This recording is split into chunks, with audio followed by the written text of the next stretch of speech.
नमस्कार, आर्या न्यूज देख रहे हैं आप। मैं हूं आपके साथ प्रियंका तिवारी। बुलेटिन की शुरुआत करेंगे बड़ी खबर के साथ। पंजाब में 2024 लोकसभा चुनाव में बड़ा फेरबदल होने वाला है। चुनाव के लिए अकाली दल से गठबंधन करेगी बीएसपी, यानी कि बसपा अकाली दल के साथ गठबंधन करेगी। बड़ी खबर, जहां पर पंजाब में 2024 लोकसभा चुनाव में बड़ा फेरबदल होने वाला है।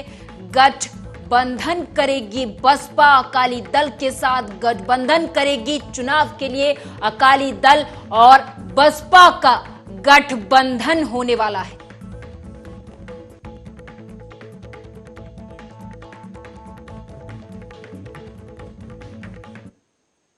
कन्नौज में स्वामी प्रसाद मौर्य के समर्थन में मौन जुलूस निकाला गया। पिछड़ों और अनुसूचित समाज ने ये जुलूस निकाला और राष्ट्रपति के नाम संबोधित ज्ञापन भी सौंपा है। बता दें आपको कि कुछ दिनों पहले रामचरितमानस की चौपाइयों पर स्वामी प्रसाद मौर्य ने आपत्ति जताई थी और इन चौपाइयों को हटाने की मांग भी की थी। करोड़ों दलितों, पिछड़ों, आदिवासियों एवं महिलाओं पर वर्षों से हो रहे जाति और लिंग भेदी शोषण के विरुद्ध पूर्व मंत्री उत्तर प्रदेश सरकार एवं वर्तमान में विधान परिषद सदस्य माननीय स्वामी प्रसाद मौर्य जी ने जो विषय रखा, उनके समर्थन में आज हम सभी साथी दलित, पिछड़े, आदिवासी समाज के साथी यहाँ एकत्रित हुए हैं और उनके समर्थन में हम लोग मौन जुलूस। उन्होंने ये मीडिया या भाजपा का बनाया हुआ प्रोपेगेंडा है। उन्होंने रामचरितमानस या किसी धर्म या किसी आराध्य पे सवाल न उठाकर रामचरितमानस की वो विवादित पंक्तियां, वो अंश, ये जो हमारे ज्ञापन में मौजूद है, हमने बताए हुए हैं, उन अंशों पे सवाल उठाए थे। और ये दलित, पिछड़े, आदिवासी भी उसी हिंदू धर्म का हिस्सा है और उस हिंदू धर्म की मान्यताओं, आराध्यों पे आस्था रखते हैं। लेकिन इसके आड़ में कुछ रचनाकारों ने ऐसे ग्रंथ या काव्य लिखे हैं जिसमें उनकी जाति भावनाएं ठेस पहुंचती हैं, उसके खिलाफ मिर्जापुर से खबर है। बता दें कि एक बार फिर से बाबा का बुलडोजर गरजा है। दरअसल बुलडोजर से अवैध रूप से कब्जा की गई लाखों की जमीन को मुक्त कराया गया है। दरअसल वन विभाग और पुलिस विभाग की संयुक्त कार्रवाई में लगभग 32 बीघे जमीन से कब्जा हटवाया गया है। अभी कुछ दिन पहले संज्ञान में आया कि अकोढ़ी कंपार्ट नंबर 1 में 686/1 गाटा संख्या में अवैध कब्जा किया गया है। तो हम लोगों ने उस पर राजस्व विभाग से बातचीत करके एसडीएम साहब से उसकी संयुक्त पेमाइश कराई गई और अवैध कब्जा करने वालों के खिलाफ FIR दर्ज कराया गया, जिसमें वो लोग जेल भी गए हैं। उच्च अधिकारियों के क्रम में यह ध्वस्तीकरण की कार्रवाई की जा रही है। कितना बीघा होगा ये लगभग 30-32 बीघे जमीन है। इसमें कितने लोग जेल गए? ये पंकज सिंह, पापड़ सिंह, अकोढ़ी थाना विंध्याचल के निवासी हैं। इसमें कोई लेखपाल भी गया है, मिली भगत से हुआ था क्या? हमीरपुर से खबर है। बता दें कि सरकारी स्कूल में दीवार गिरने से छात्रा दबकर घायल हो गई। इस दौरान घायल छात्रा को इलाज के लिए नजदीकी अस्पताल पहुंचा दिया गया है। बता दें कि छात्रा विद्यालय में कक्षा 5 में पढ़ती थी। तो सरकारी स्कूल की दीवार गिरने से ये बड़ा हादसा हुआ है। हालांकि छात्रा बुरी तरह से घायल हो गई है, उसको काफी चोटें आई है। इस दौरान उसे अस्पताल में भर्ती करवा दिया गया है। सरकारी स्कूल की ये बड़ी लापरवाही सामने आई है, जहां पर छात्रा के ऊपर ये दीवार गिर गई और इसकी वजह से छात्रा बुरी तरह से घायल हो गई है। हमीरपुर से एक खबर है, जहां पर कक्षा 5 में पढ़ने वाली छात्रा के ऊपर दीवार गिर गई। ये दीवार तस्वीरों के माध्यम से आपको दिखा रहे हैं। छात्रा बुरी तरह से घायल हो गई है। कक्षा 5 में पढ़ने वाली छात्रा के ऊपर ये दीवार गिरी है, जिसके बाद छात्रा बुरी तरह से घायल हो गई है। हालांकि ये पहली खबर नहीं है, इस तरह की कई खबरें आर्या न्यूज पर दिखाई जा चुकी हैं जहां पर स्कूल की बड़ी लापरवाही सामने आई है। सरकारी स्कूल में ये पहला मामला नहीं है, ये पहली खबर नहीं है। इस तरह की कई खबरें दिखाई जा चुकी हैं जहां पर सरकारी स्कूल की बड़ी लापरवाही सामने आई है, लेकिन फिर भी प्रशासन सब कुछ देखकर मौन है।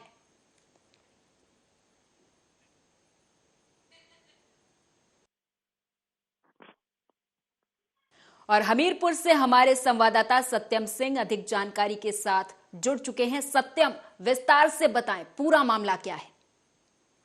जी बिल्कुल प्रियंका, बता दूं ये पूरा ही मामला राज की अतरौलिया स्थित प्राथमिक विद्यालय का है, जहां पर कुछ छात्र जो है खेल रहे थे। उसी दौरान जो है सरकारी स्कूल की दीवार जो है गिर गई, जिसकी वजह से जो है जो कक्षा 5 में पढ़ता था जो छात्र, वो फिलहाल घायल हो गया है। बावजूद कहीं ना कहीं एक तरीके से देखा जाए तो जो जिम्मेदार अधिकारी हैं उनकी कहीं ना कहीं हीला हवाली सामने आई है। और मैं आपको बता दूं कि जब मुझे ये जानकारी मिली इस घटना से संबंधित, तो मैं जिम्मेदार हुक्मरानों के पास यानी कि बेसिक शिक्षा अधिकारी कल्पना जायसवाल जी के पास में गया। बावजूद वहां पे फिलहाल मौके पे मौजूद नहीं थी। जब मैंने कांटेक्ट करने की कोशिश की इस मामले पर, तो फिलहाल वो फोन नहीं उठाया। बावजूद अगर इतनी बड़ी बड़ी घटनाएं होती हैं और जिम्मेदार हुक्मरानों को फोन नहीं उठता है, तो कहीं ना कहीं इन अधिकारियों पर भी गाज गिरना तय होती है। प्रियंका,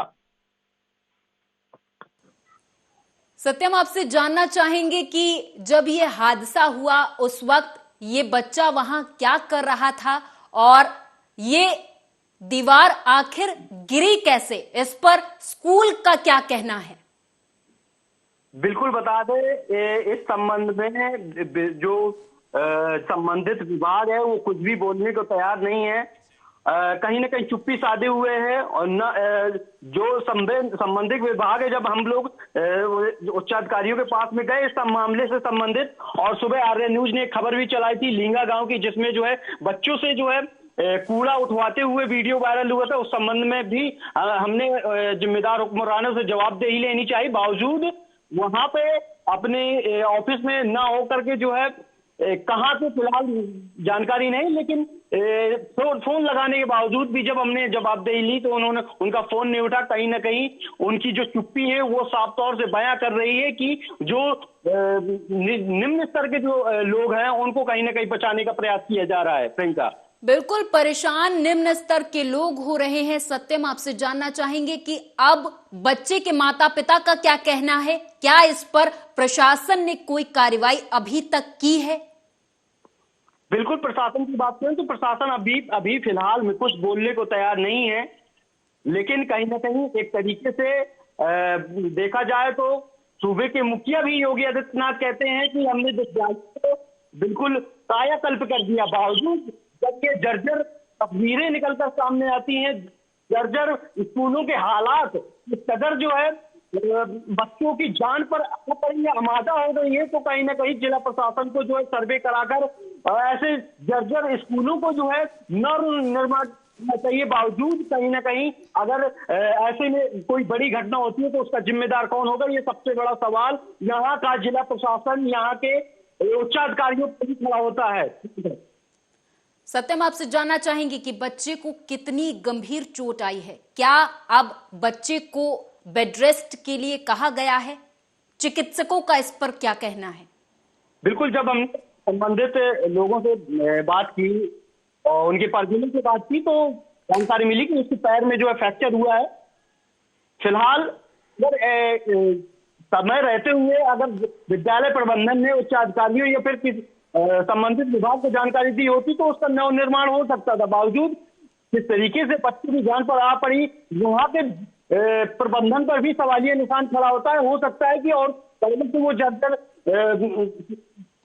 खड़ी हो, बावजूद कार्रवाई न होना यहाँ के जो जिम्मेदार हुक्मरान उन पर सवालिया निशान खड़ा करता है। बिल्कुल, अब देखने वाली बात होगी सत्यम कि आर्या न्यूज पर ये खबर चलने के बाद प्रशासन क्या कुछ कार्रवाई करता है और बच्चे को, उसके परिजनों को किस हद तक न्याय दिया जाता है।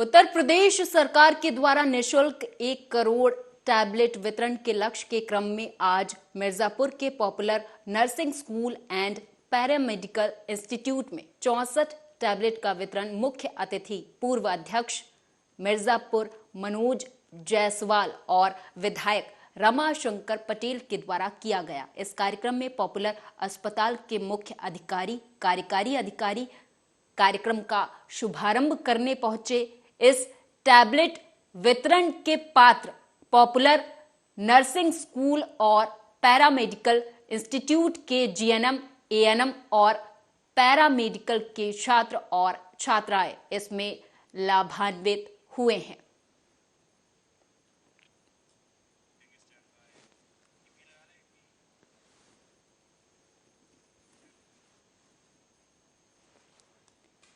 प्रेस क्लब लखनऊ में आयोजित मित्र स्मृति अवधि सम्मान 2023 का आयोजन किया गया। कार्यक्रम की अध्यक्षता करते हुए विजय प्रसाद त्रिपाठी ने कहा कि आधुनिक अवधि की गौरवशाली परंपरा में लक्ष्मण प्रसाद मित्र का नाम सबसे आगे है।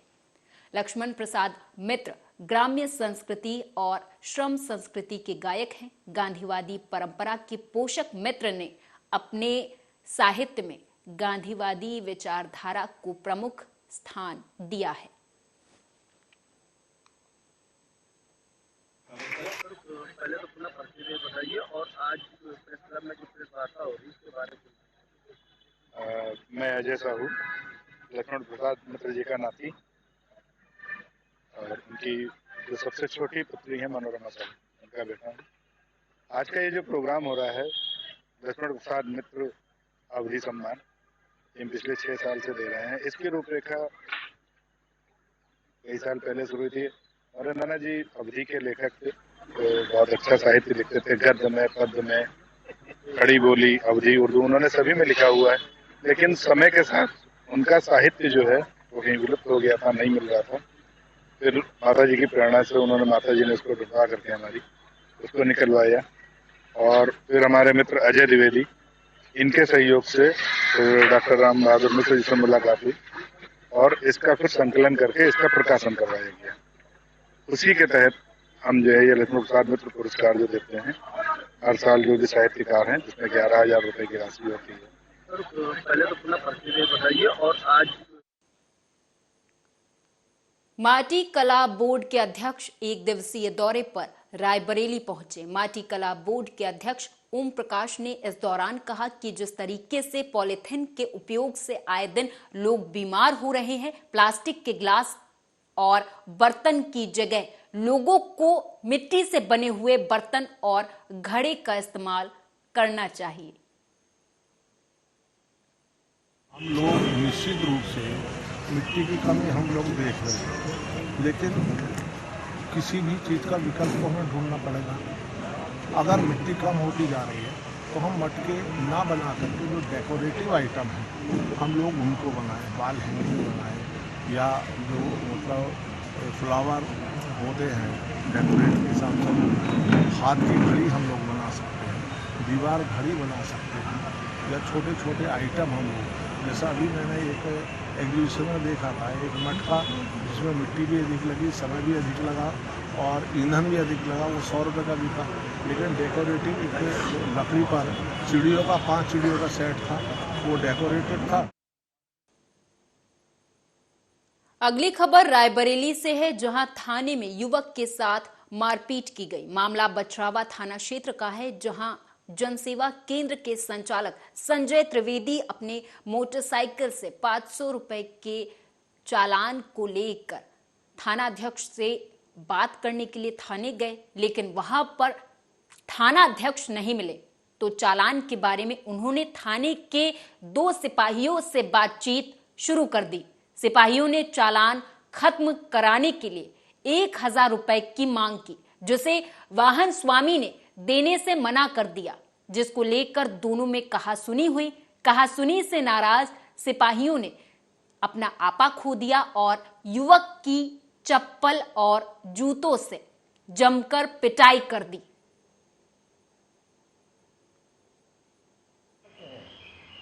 मेरा नाम doctor Roshan Singh Patel, emergency medical अफसर, डिस्ट्रिक्ट हॉस्पिटल रायबरेली। डॉक्टर बछावा से लिखा केस आया, क्या है मामला? हाँ, संजय कुमार नाम का व्यक्ति जिसकी उम्र लगभग 35 साल है, मारपीट का मामला है जो बछावा से रिफर आया गया है। उसका प्राथमिक उपचार करके भर्ती कर दिया गया है, सर्जन देख रहे हैं। डॉक्टर साहब क्या परिचय है? मेरा नाम doctor Roshan Singh Patel, emergency medical अफसर, डिस्ट्रिक्ट हॉस्पिटल रायबरेली। डॉक्टर बछावा से लिखा केस आया, क्या है मामला? हाँ, संजय कुमार नाम का व्यक्ति जिसकी उम्र लगभग 35 साल है, मारपीट का मामला है जो बछावा से रिफर आया गया है। उसका प्राथमिक उपचार करके भर्ती कर दिया गया है, सर्जन देख रहे हैं।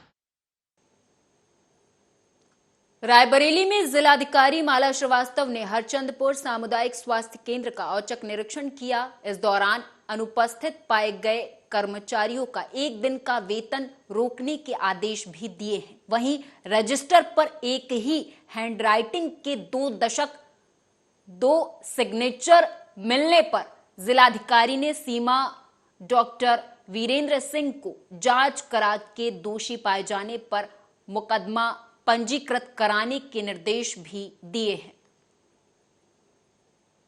MOICs को कि अपने हॉस्पिटल्स को कैसे और बेहतर बनाएं और लोगों को, यहाँ आने वाले लोगों को अच्छी सुविधाएं मिल सके शासन की जो मंशा है उसके अनुरूप। तो उसी के तहत आज मैं यहाँ पर काम की प्रगति को भी देखने और एक औचक जायजा भी लेने के लिए आई थी। तो कुछ कमियाँ तो मिली हैं, जैसे सफाई में अभी और गुंजाइश है बेहतर करने की, और जो इनको निर्देश दिए गए थे अभी साइनेजेस पे थोड़ा काम हुआ है। कुछ जगह इन्होंने गार्डन और लॉन विकसित किया है। अंदर इक्विपमेंट्स की क्रियाशीलता को सुनिश्चित करने के लिए बताया गया है। कुछ कक्ष में गंदगी थी उसको सही करके इसका अनुश्रवण लगातार कराएंगे ताकि हम लोग के हॉस्पिटल्स और बेहतर परिवेश के साथ साथ लोगों को अच्छी सुविधा। बुलंदशहर में संत रविदास जयंती के उपलक्ष्य में 5 फरवरी को शोभा यात्राओं के साथ ही दूसरे कार्यक्रमों की तैयारी शुरू की जा चुकी है। इसे देखते हुए ADM doctor Prashant Kumar, SP city Surendra नाथ तिवारी ने सराय देहात में ग्रामीणों के साथ मीटिंग कर दिशा निर्देश दिए हैं। पिछले कुछ सालों में हुई घटनाओं के आधार पर पुलिस प्रशासन का सबसे अधिक ध्यान सराय देहात, जलालपुर में होने वाले आयोजनों पर है। असल ये शासन आदेश है कि जहाँ जहाँ भी गुरु रविदास जी की जयंती मनाई जा रही है वहाँ पे शासन की जो निगाहें हैं वो सतर्क हैं, थोड़ा किसी तरह की कोई दिक्कत ना आए। लेकिन हमारे गांव में 46 वर्ष हो गए हैं और इस बार 47वें साल गुरु रविदास जयंती मनाई जाएगी। उसमें कभी भी आज तक किसी भी तरह का कोई व्यवधान नहीं आया है और पूरे गांव, हर बिरादरी का आदमी हमें सपोर्ट करता है और सारे लोग मिलजुल कर, सारी बिरादरी के लोग। एमपी के अंबिकापुर में दिव्यांग ऑटो चालक की दबंगई सामने आई है। पहले तेज रफ्तार ऑटो चलाकर चालक ने एक युवक को टक्कर मार दी, जिससे युवक गंभीर रूप से घायल हो गया। वहीं घटना की जानकारी पाकर मौके पर पहुंची पुलिस से ऑटो चालक ने मारपीट की, जिसका वीडियो अब वायरल हो रहा है।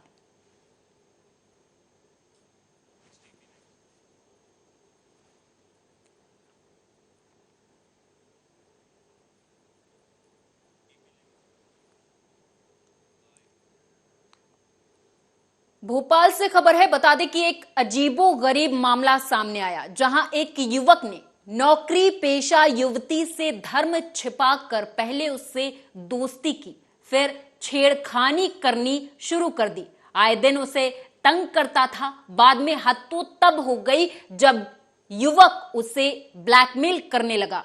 इसके बाद उसने युवती से पैसों की डिमांड करनी शुरू कर दी। हालांकि थक हार कर युवती ने युवक की शिकायत पुलिस स्टेशन में की, जिसके बाद से पुलिस हरकत में आई और युवक की तलाश में जुट गई है।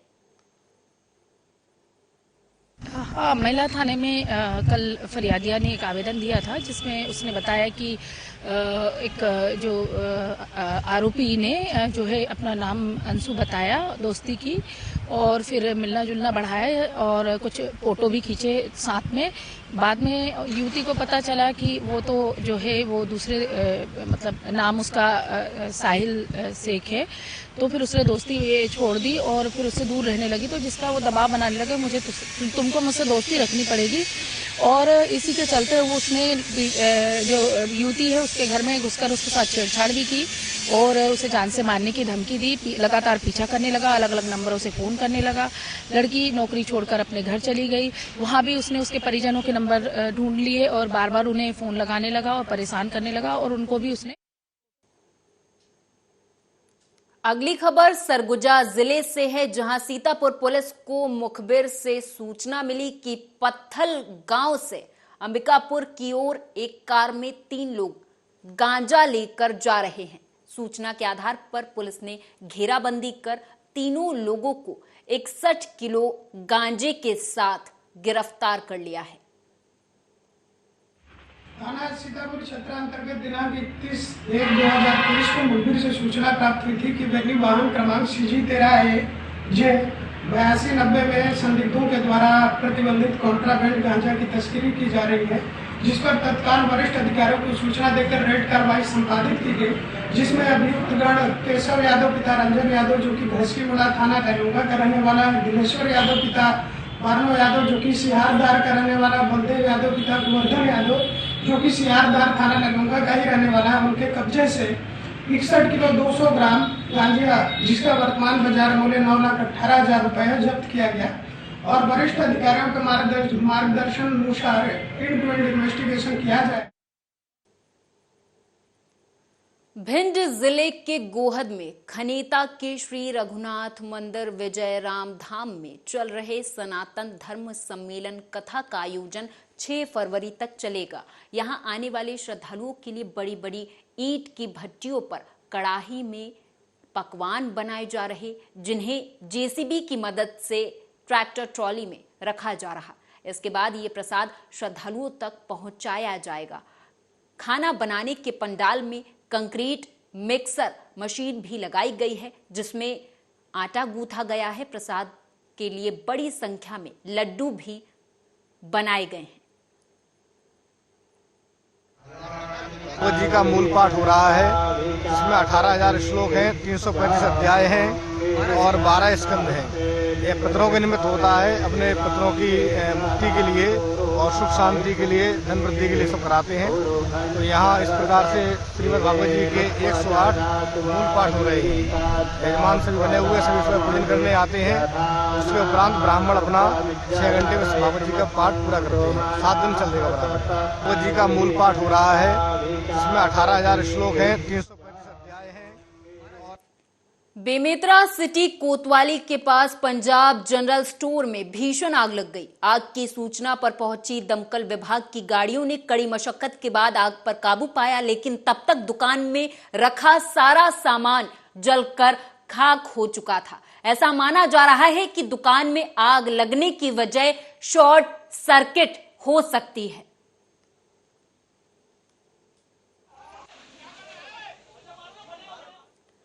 डिंडोरी जिले में सड़कों की मरम्मत के नाम पर लोक निर्माण विभाग के अफसर और ठेकेदार सरकार की आंखों में धूल झोंककर जमकर भ्रष्टाचार कर रहे। ताजा मामला बजाग विकास खंड के वनांचल जलदा बौना मार्ग का है, जहां 1 महीने पहले सड़क की मरम्मत के नाम पर लोक निर्माण विभाग ने ठेकेदार को करीब 45 लाख रुपए का भुगतान किया था। सड़क मरम्मत के नाम पर ठेकेदार ने पुरानी सड़क के ऊपर जो गिट्टी की पतली परत बिछाई थी, वो पूरी तरह से उखड़ चुकी है। अब ये जो है ये रोड अपने को गाड़ासरी जोड़ती है, गाड़ासरी से सीधा समनापुर जोड़ती है और यहाँ से सीधा फिर बजाग जोड़ती है ना। तीनों जगह से अपने को मतलब कि जोड़ता है ये, है ना। अगर देखी जाए इसकी मतलब इसकी यहाँ पर काम को देखा जाए तो पूरी तरह से मतलब कहा जाए तो घटिया सामग्री का, है ना। इसमें ऑयल डाल दी है, दादा क्या चीज डाले हैं पता नहीं, पूरा मतलब गिट्टी हो गया आइट साइड में पूरा, है ना। सिंगल गाड़ी चलने तक की जगह इसमें बड़ी मुश्किल हो रही है। अब अगर 4 व्हीलर अगर गाड़ी चले और साइड में मोटरसाइकिल वाले चले तो बड़ी मुश्किल होती है उसमें कि हम किस साइड से चलें और किस उसमें से अपन बच के निकलें, है ना, तो उसमें एक्सीडेंट होने की सबसे ज्यादा संभावना है। अब ये जो है ये रोड अपने को गाड़ासरी जोड़ती है, गाड़ासरी से ये गाड़ासराई से बोना रोड है जो झिंझरी से जल्दा बोना की ओर जाती है। इसमें पीडब्ल्यूडी के द्वारा 45 लाख रुपए का आहरण कर लिया गया है। 4 किलोमीटर लगभग रोड रिपेयरिंग ठेकेदार के द्वारा कराई गई और 5 किलोमीटर का पैसा निकाल के 45 लाख रुपए का पूरा भुगतान ठेकेदार के साथ मिलकर पीडब्ल्यूडी विभाग ने आहरण कर लिया। और गजब की बात यह है, ये काम सारा कांड तब हुआ है जब ये रोड नई बनने के लिए 2.5 करोड़ की लागत से स्वीकृत हो गई है। उसके बावजूद 2.5 करोड़ की लागत से जब नई रोड स्वीकृत हो गई तो आनंद फानंद में इसकी रिपेयरिंग का कार्य क्यों कराया गया, ये समझ से परे है।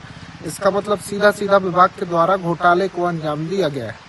ग्रामीणों के द्वारा भी शिकायत की गई है और प्रमुख सचिव को भी जिले के बहुत सारे जो ठेकेदार हैं उन्होंने भी शिकायत की है इसके लिए कि पीडब्ल्यूडी के द्वारा इस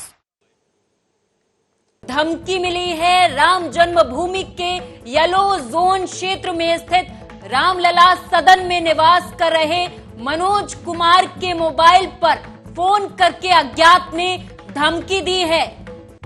आपको बता दें 5:30 बजे ये फोन आया और फोन में कहा गया है कि 10 बजे तक राम जन्मभूमि को उड़ा देंगे। बड़ी खबर, रामनगरी में धमकी भरा कॉल आया है जहां पर कहा गया है कि 10 बजे तक राम जन्मभूमि को उड़ा दिया जाएगा। मनोज कुमार के मोबाइल पर यह फोन आया और फोन करने वाले ने कहा है कि 10 बजे तक राम जन्मभूमि को उड़ा दिया जाएगा। शिकायतकर्ता मनोज मौके पर प्रयागराज में कल्पवास कर रहे हैं। मनोज के द्वारा सूचना दिए जाने के बाद थाना प्रभारी राम जन्मभूमि ने प्राथमिकी दर्ज करा ली है, जांच में जुट गई है। राम जन्मभूमि को बम से उड़ाने की धमकी मिली है।